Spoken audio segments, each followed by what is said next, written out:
Excellent. Thank you for that. That was a very helpful overview and extremely thorough. And we'll be sure to get this recording and a copy of the slide deck out to folks after today.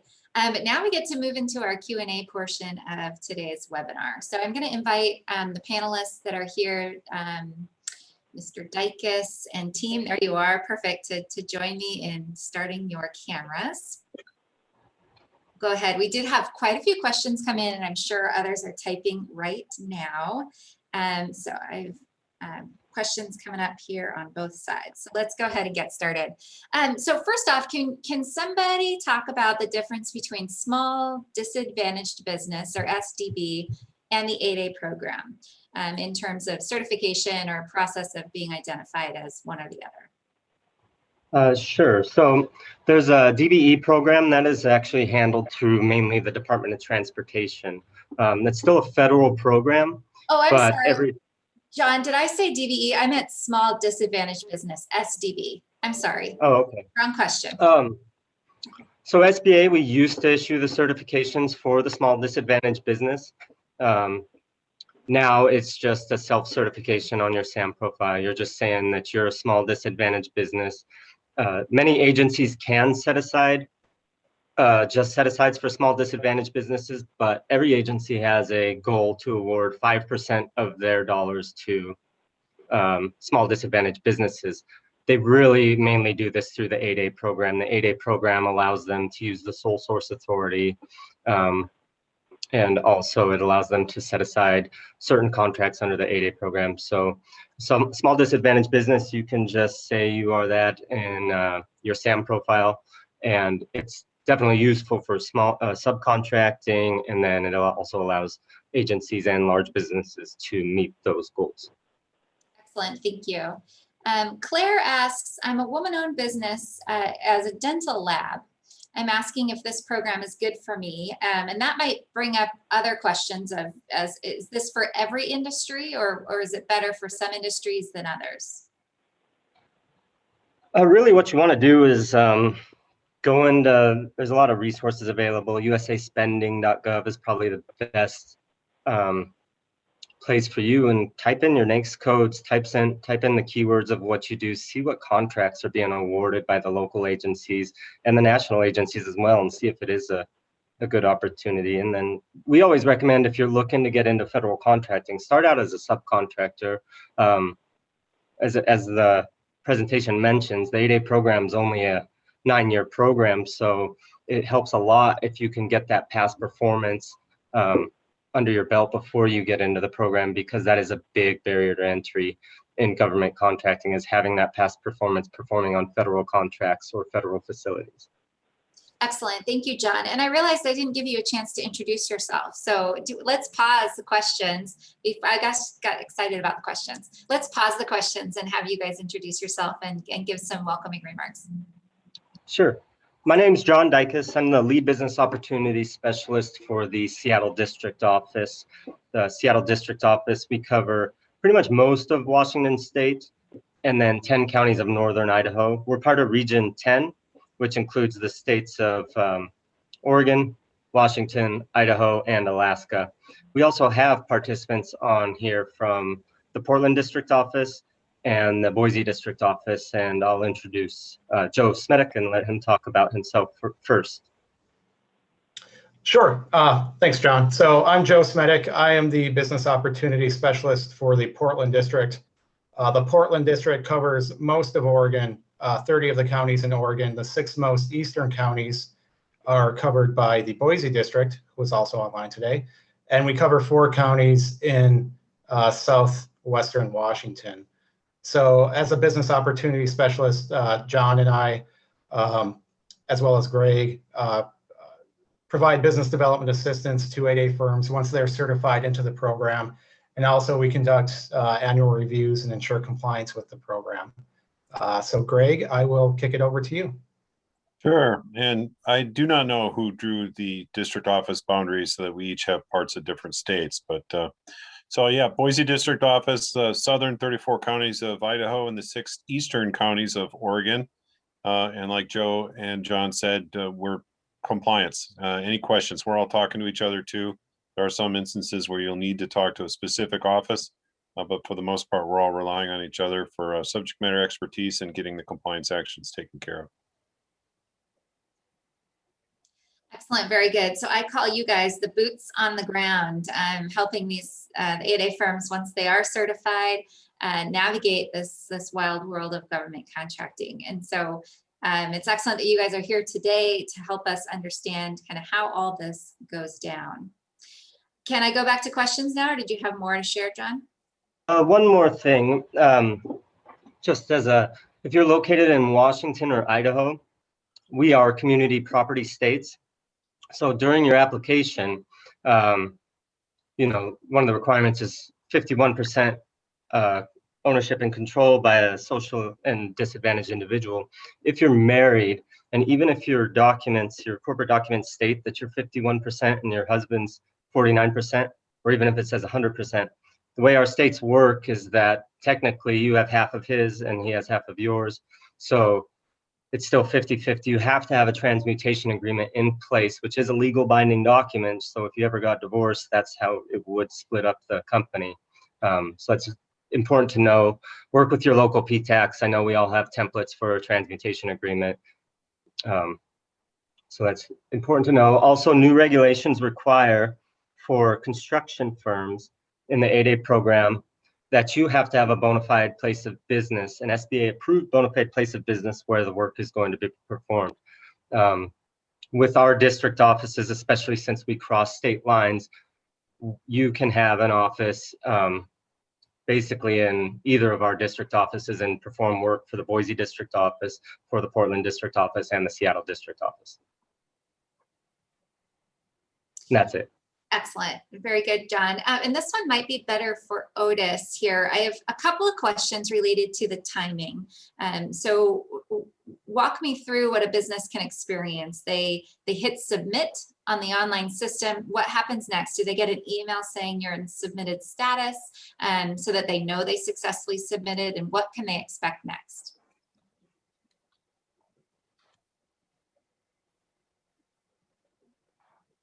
And Otis, I think, let me try and unmute you. We can't hear you at this moment.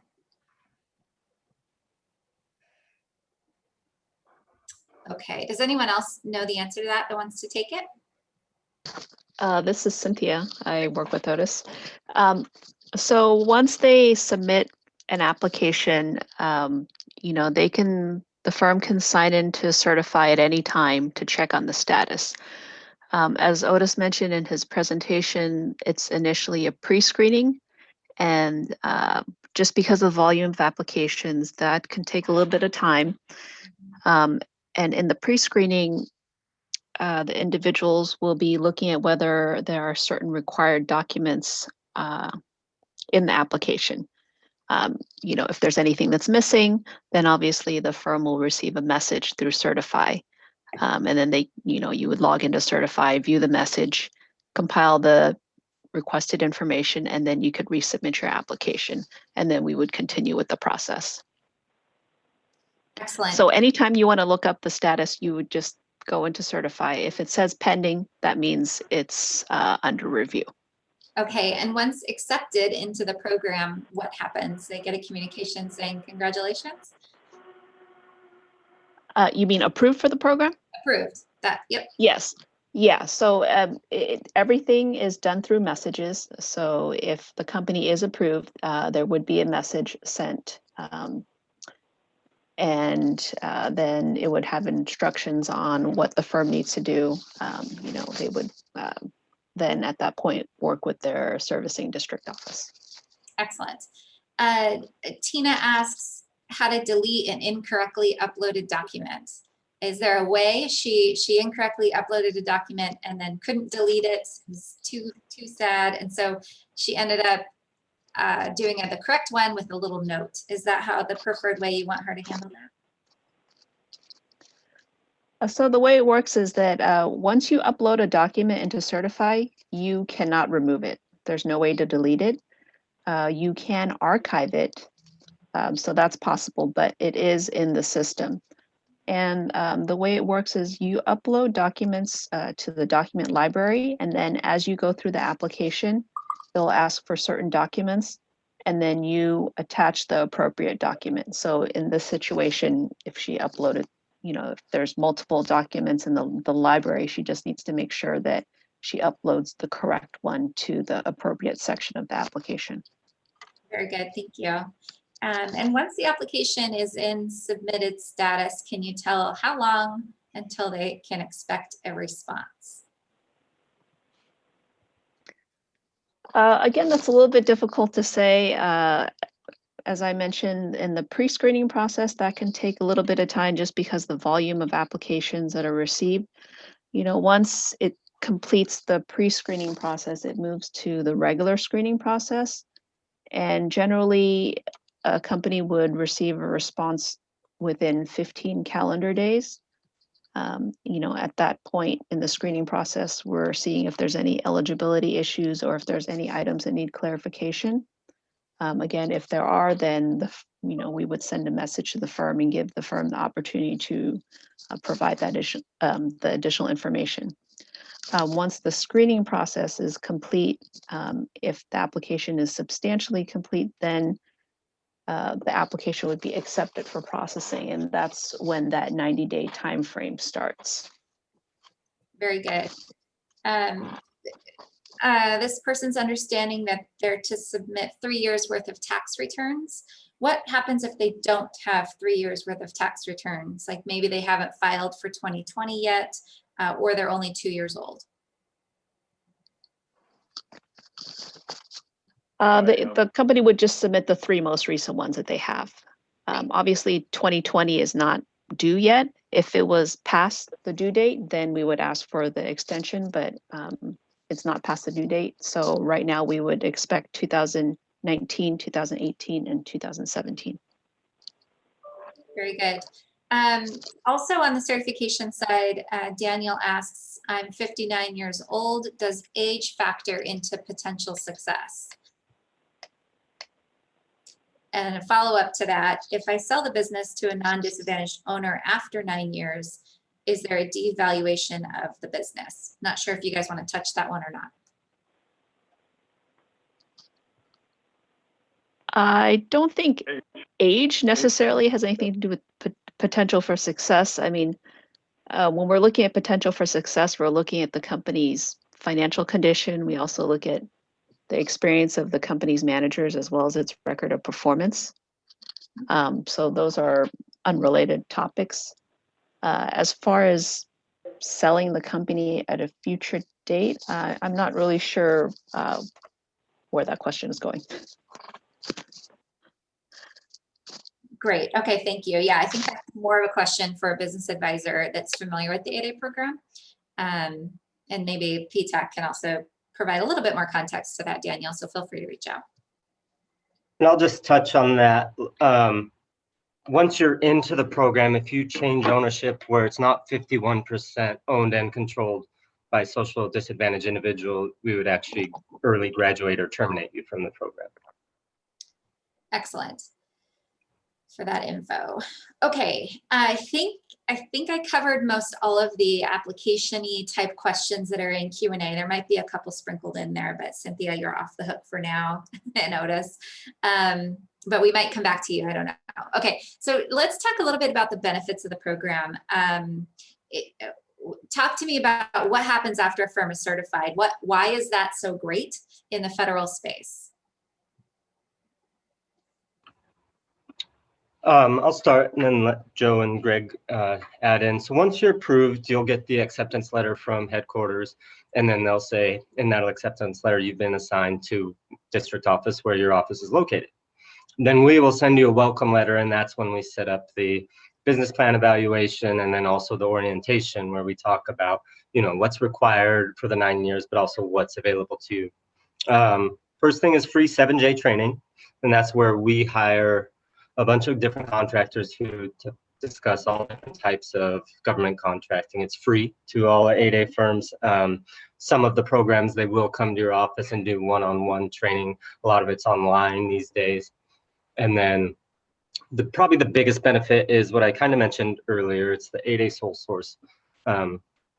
Once you're in the program, you're eligible for sole source contracts up to $4.5 million for services, and then $7 million for manufacturing. So basically what that says is if an agency works with or knows that you can provide a contract, provide services at a fair, reasonable amount, they don't actually ever have to put that on the street.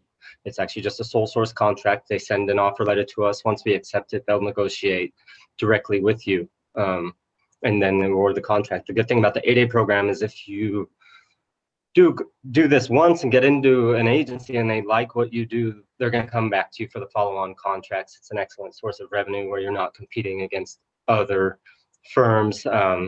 It's a great source. But once you get into the 5th year of the program, it's called the transition stage, where we kind of want you to get a certain percentage of your revenue outside of the 8A program, because once that 9 years is up, you don't have access to those sole source contracts. So we want to make you a viable, competitive contractor outside of the 8A program, where you're winning contracts on a competitive level.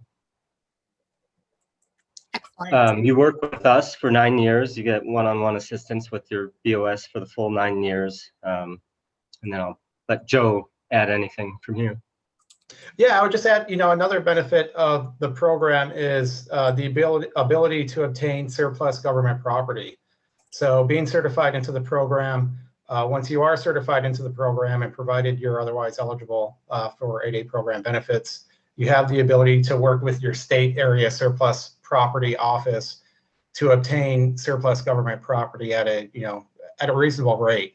So, I've seen businesses in the past get everything from vehicles or heavy equipment to office equipment, laptops, that sort of thing. So that's, another benefit of the 8A program.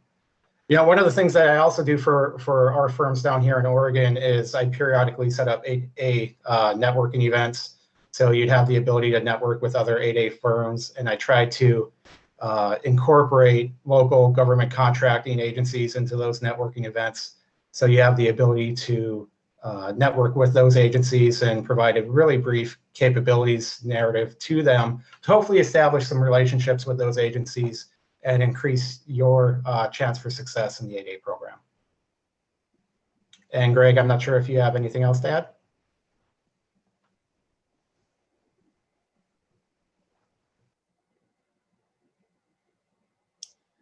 Sorry, it took a complete crap on me and I lost it for a second. No, I do not have anything else to add other than I am here. So call any of us and we'll help as much as we can. Very good. And there was a question kind of related to that. When do they call PTAC for assistance, and when do they call you guys? I know your workloads are incredibly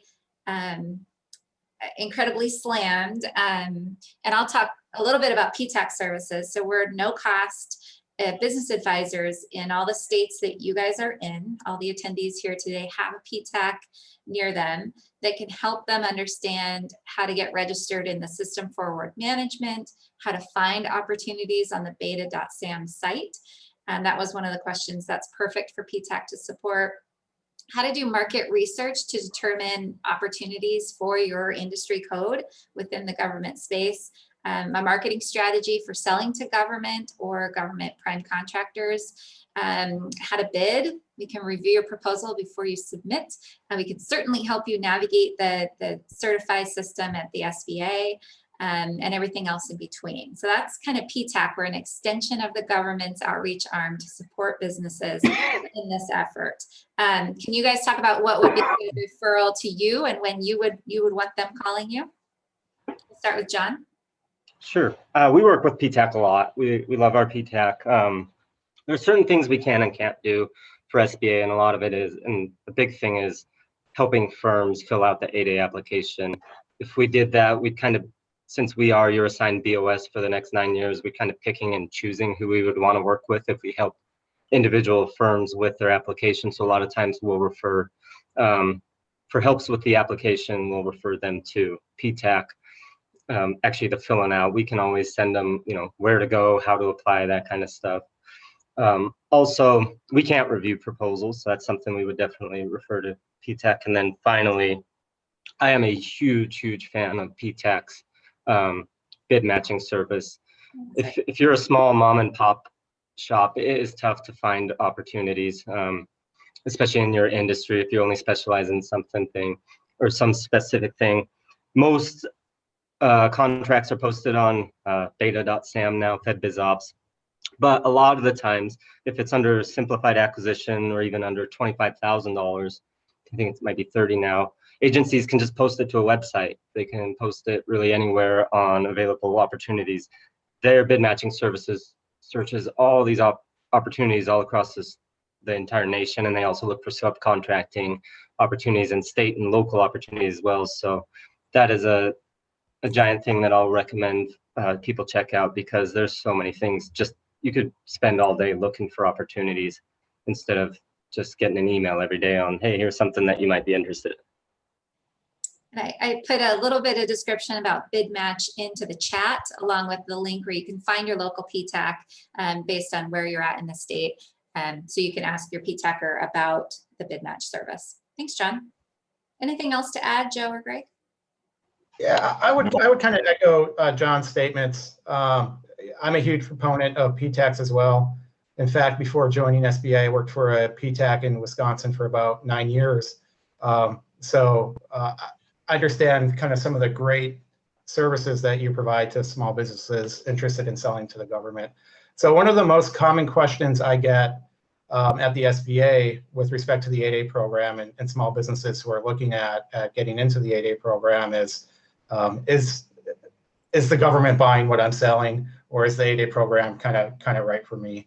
And my answer always to that is, it depends. It depends on what your company is doing. And I think that represents a good opportunity for that firm to work with their local PTAC to do market research, to kind of go into usaspending.gov or beta.sam to pull out award history for their industry, both for all contracts, as well as to take a look at what has been previously awarded in the 8A program to better give you an idea of what you could expect in the 8A program. So, I think PTACs are great. In Oregon, our PTAC is the Government Contracting Assistance Program, or GCAP, and I believe Idaho has the Idaho PTAC. Yeah, and then what I would add to that too is we're constantly doing things with the PTAC in terms of technical assistance, webinars. Outside of the pandemic, we're running all over the state to your neighborhood to talk to you about federal contracting. But PTAC also has their hands in both the state and municipal contracting activities as well, not just 8A. So important to think of all the opportunities that might be available to you contracting with any entity above and beyond the federal government as well. Very good, thank you. I'm going to transition the Q&A back to the 8A application submission process because I did miss several questions that came in about that. One of them has to do with transfer of ownership. If business changed majority ownership last year from one brother to another, we are Native American owned, what documents will be needed to clarify this to an auditor or an analyst? Cynthia, are you available, or Otis? I'm here. This is Cynthia. So if there's a change of ownership, we do ask for the purchase or sale agreement, and then we ask for an explanation of the derivation of the purchase price, and that's for us to determine whether or not it's an arm's length transaction. And we would also ask for evidence of compliance with the payment terms of the purchase or sale agreement. What we would also be looking at is, since you did mention that it's a transfer between family members, is whether or not the person who it was transferred to has the necessary managerial experience to operate the company. So those are some of the things that we look at. Very good, thank you. Can you give an example of what would be a problematic application related to a transfer of ownership? Problematic application. I think one of the things that we see is if you know, we have situations where it's usually between spouses, where one spouse has been running the company for many years. They have numerous years of experience in the industry, and all of a sudden they transfer their ownership and control the company to their spouse, who does not have any experience in the industry, as employed in a completely different line of work. In that situation, we may find that we have concerns whether or not that person has the necessary experience to run the company, if they've never even been employed in that industry, and that perhaps this was just done to qualify for the 8A Business Development Program. Great, thank you. And Otis, welcome. Sorry about your sound earlier. Did you have something to add to that? Well, I really don't have anything to add with what Cynthia said. It's normally a problem between spouses. A change of ownership from a spouse to another spouse, yes. So transfer of ownership between spouses is heavily looked at. Right. Is it an automatic disqualifier, or you just really want to look at it for all the factors that we talked about earlier? It's not an automatic disqualifier, but what we do is attempt to determine whether or not it meets the agency's standard for a arm's length transaction. So in other words, that would be the underlying thing that we would look at, would be what were the terms and conditions of the transfer of the ownership, coupled with all of those other issues that Cynthia just identified in terms of experience or lack of experience of the spouse who becomes the majority owner, and so forth. Excellent. Okay, thank you for that. Also related to application, if the application is denied due to administrative errors, is there a waiting period before you can reapply? Yes, under the new regulations, they have 90 days and they can be submitted. 90 days. Yes. Great. Thank you very much. There is another one in here. Okay, I might go back to you too once I find that again. Oh, community property. So in a community property state, we talked about company ownership and that being needing to be divided. But what about personal wealth? Because there is a personal net worth requirement. Do you divide that in half? The personal net worth, what we look at is the actual ownership of the assets and liabilities of each individual. So the community property does not come into play when we're considering the personal net worth. Okay. Well, do you follow me? So Yeah, yep. You're a little quiet, so I'm just going to repeat that when looking at personal net worth, the community property does not come into evaluation. right. Okay. Very good. Thank you. On submitting the federal personal tax return, I filed jointly with my husband. Do his W-2s count as my income? Kind of similar question, I think. The W-2s are of the spouse do not count against your income. No. Great. So the answer is no, Tracy. But we have to have W-2s for both spouses so we can determine what belongs to whom. Okay. Great, thank you. And then Cynthia, I think you probably have access to the Q&A. There's a really specific question that Katina Patton is asking. I'm wondering if you can just hop in there and type an answer to Katina, and then we don't have to take everyone's time to answer it, but we still get her question answered. Okay, I'll do that. Great question. There's a question about, do you recommend becoming economically disadvantaged women-owned small business certified before getting 8A, or is there an order to do all this thing in or not?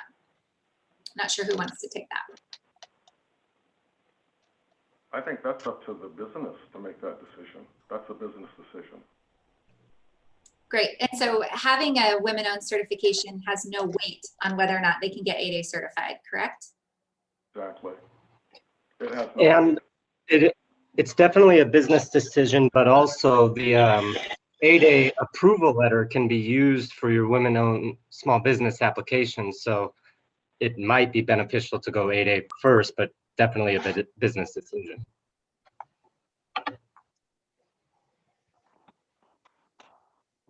Very good. Thank you.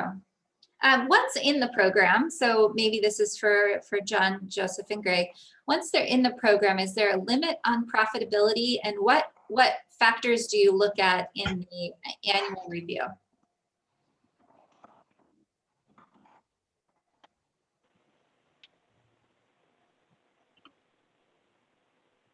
There's not necessarily a limit on profitability, but there is a limit on excessive withdrawals. So if you were overly profitable and you paid yourself too much, then we'd have a question about, is this individual still economically disadvantaged? Is this individual using the program to develop the business? The idea is that, while this is a business development program and you should be reinvesting your profits back into the program rather than paying yourself a lot of amount. There is a limit to how many sole source contracts you can receive, and I want to say it's $100 million.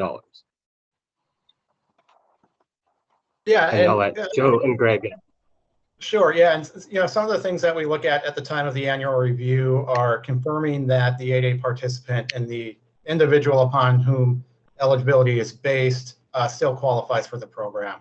So we're still looking each year at the individual's net worth, adjusted gross income, fair market value of their assets to ensure they're still economically disadvantaged. We're reviewing the business, as John said. We're looking at the tax returns of the business as well as the individual to verify compliance with the program. And yeah, and as a 9-year program early on, we're looking for not quite as much as we are later. We start looking for business activity targets because the expectation through your participation in the program, initially you benefit from the 8A, you get 8A contracts, but at some point we expect you to start standing on your own with non-8A federal contracts. So we're in year 5, we start looking at how much 8A contract work you've gotten and how much non-8A contract you have, and then we make some comparisons, and depending on how much 8A versus non-8A you're doing or vice versa, some opportunities might be harder to get. For example, sole source eligibility, if you miss your business activity target, and I think they revised them, I don't remember if it starts at 10 or 20%, but if 10% of your activity in year 5 is not non-8A, we're not going to be able to accept any 8A sole source offers for you until you show us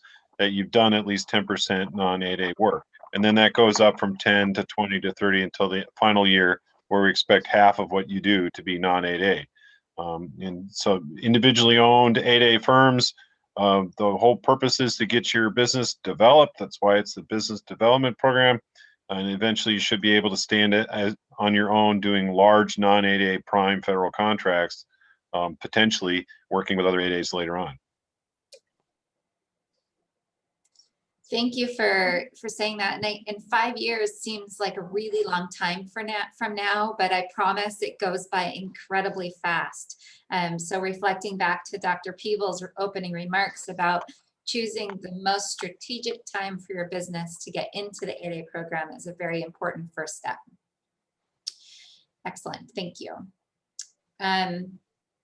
Okay, there's some additional questions kind of about market research that I think we might have touched on, but not exactly. So can you talk about a little bit, so say you're certified and you're hunting for work, how do they engage with you versus just going on beta and starting to bid on work?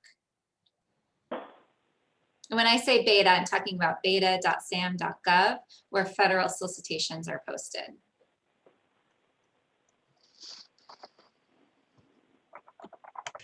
So for me, that's something I work with each of our 8A firms kind of on an individual basis, depending on what industry they're in.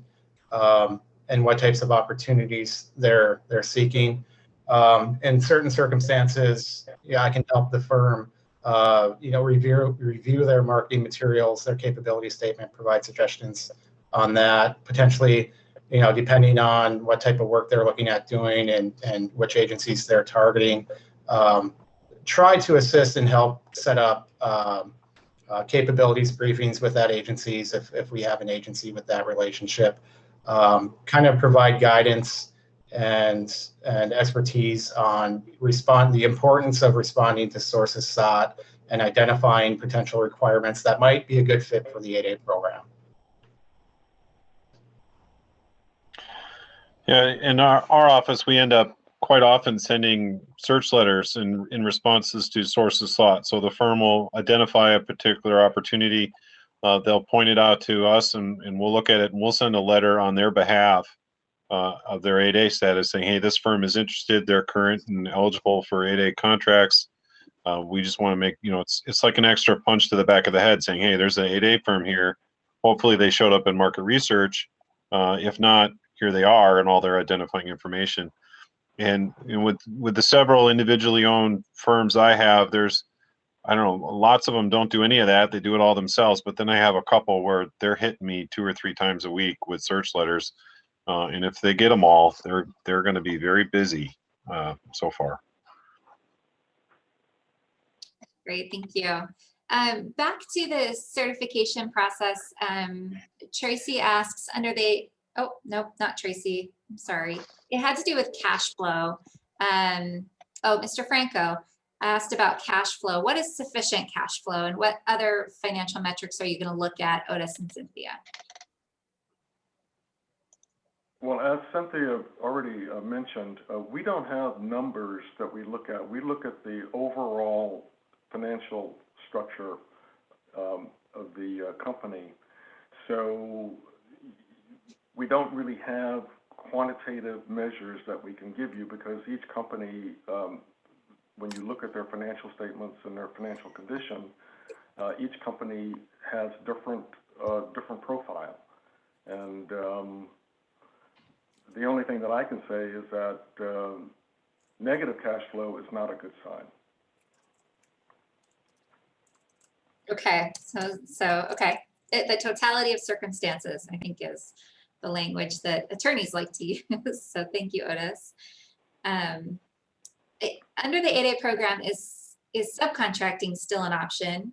And does it help at all to be 8A certified with prime contractors? Yes, subcontracting is definitely an option. Also, we recommend it because even if a large business gets a contract, a lot of times the agencies will pass those goals to them. It's called a small business subcontracting plan. So they're supposed to award a certain percentage of their subcontracts to small businesses. If you're a woman-owned hub zone 8A firm, you look pretty attractive as a subcontractor because they get to check all those boxes in one award. Also, even if they're claiming disadvantaged credit as a subcontractor, that's not 8A revenue for you. That's considered non-8A revenue. So, in those later years when we're asking you to supplement your revenue with non-8A revenue, even if it's they're claiming 8A credit, you don't have to count that as 8A revenue. Thank you for that. Do you have to be active in the System Forward Management, known as SAM, in order to apply? Yes. Yeah, you have to be active in SAM, and you have to be active in SAM for your entire 9-year lifetime within the 8A program. If you're not active, and actually when you register in certify.sba.gov to submit your application, you actually have to link your SAM account to your Certify account by your DUNS number, MPIN, and EIN. So if you're not active in SAM, you will not be able to proceed with that. Very good, thank you. What's the best way to view some past examples of contracts in the 8A program in their NAICS code? They'd like to determine if they have the ability to perform on those contracts. I think going to usaspending.gov is probably the easiest way to do that. USA Spending, there's a couple of different websites that track federal contract spending, but I think usaspending.gov has the easiest interface to use. So you can actually go to usaspending.gov and refine your search by a number of variables, including place of performance or recipient location, if you're looking at specific geographical areas. But you can also refine it by type of set-aside. So you can look at 8A sole source contracts as well as 8A competitive set-aside contracts based on your industry, based on your NAICS code. From there, you can generate a list of those awards for a specific time frame, and you can use that list to get an idea of the kind of size and scope of contracts that were awarded within the 8A program and whether or not you might be able to compete on those size contracts. If you want to dig deeper, you can certainly pull out additional information from usaspending.gov on those contracts and do some web searches to see if you can actually track down the initial announcement in beta.sam.gov to look at the government's announcement on that opportunity. But I also think this is another good opportunity for you to work with your PTAC to help you navigate those systems, because if you haven't been in there before, it might seem a little overwhelming at first. And the PTACs are a great resource to help walk you through those various systems. Thank you. And I realize I might have misinterpreted a question, and it's a really good one. I want to make sure we answer today about limitations on subcontracting. Once in the 8A program and you win an 8A contract, what are the limitations on subbing out to other firms? Limitations are not specific to the 8A program. In the CFR, it's any small business contract. That small business must subcontract a certain percentage of their, or they can't subcontract more than, so we'll just say services is 50%. So if it's a services contract, they can't subcontract. If it's an 8A contract, they cannot subcontract more than 50% to a non-8A firm. So if it's a new rule called similarly situated entity rule that says if you're a small business and you win a small business contract, you can subcontract to another small business, and that won't count against your limitation on subcontracting. General construction is 15%, so you can't subcontract more than 85% to a non-small business, and general or specialty trade construction is 25%. So you can't subcontract more than 75%. I would just add that, generally speaking, the cost of supplies on construction contracts are usually excluded from that calculation. So very good. So that gets a little bit complicated what you just said there. So make sure if you're going to do that, read the regs early and often, and make sure you understand how that calculation works so you don't run into trouble later. Talk about graduation. What are the factors that might graduate you from the 8A program earlier than the 9-year mark? Yeah, so this is something that we're kind of looking at each year at the time of your annual review as well. So when you get certified into the 8A business development program, you're required to complete and develop an 8A business plan. So some of the factors that we look at in terms of determining whether or not we might graduate an 8A participant early is if they've substantially met their business development goals as outlined in their business plan. We also look at the overall profitability of the firm through its life in the 8A program. Has the firm done really well in the program? Do they still need the support of the program? Have they exceeded their primary industry size standard for 3 consecutive years? That might also be a case for early graduation. As John mentioned earlier, if the individual upon whom eligibility is based is no longer economically disadvantaged, we may consider early graduation. John, I'm not sure if I missed anything.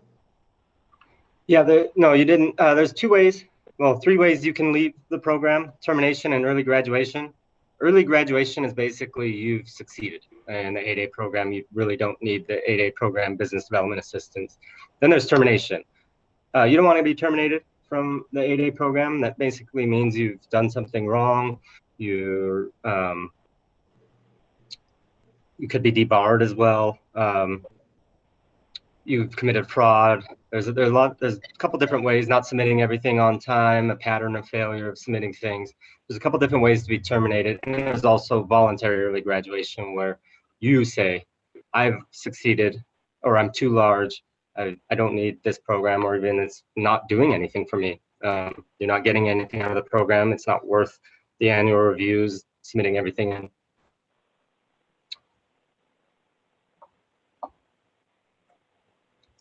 Okay, Do you have great. anything else, Greg?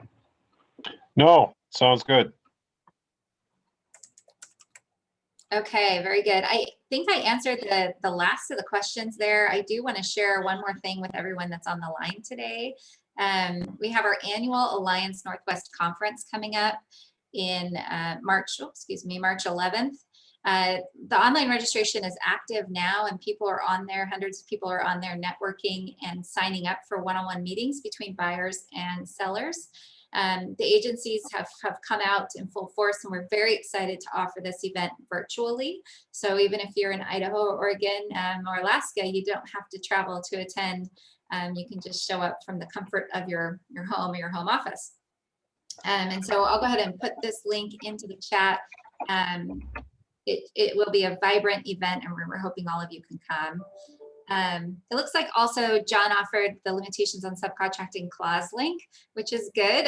Government contractors need to get familiar with reading that kind of stuff, and that particular clause is fairly clear, but you just got to take the time to read it. So thanks for sharing that clause.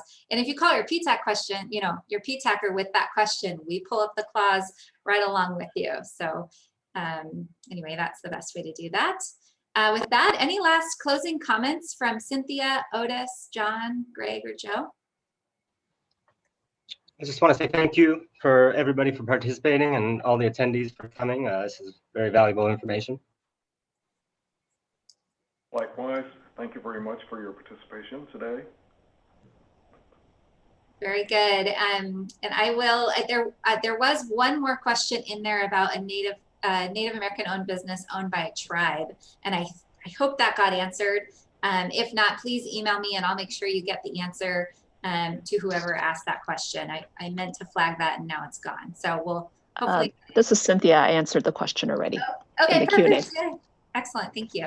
And one last time, I'll go ahead and leave the Association of PTAC website where you can find your local PTAC office. I'm out here in Washington, but Lee was on the call today. He's in Idaho, and we know we have good folks down in Oregon. So with that, thank you everyone for attending, and enjoy the rest of your week. Thanks, everyone. Thanks, SBA. Thank you.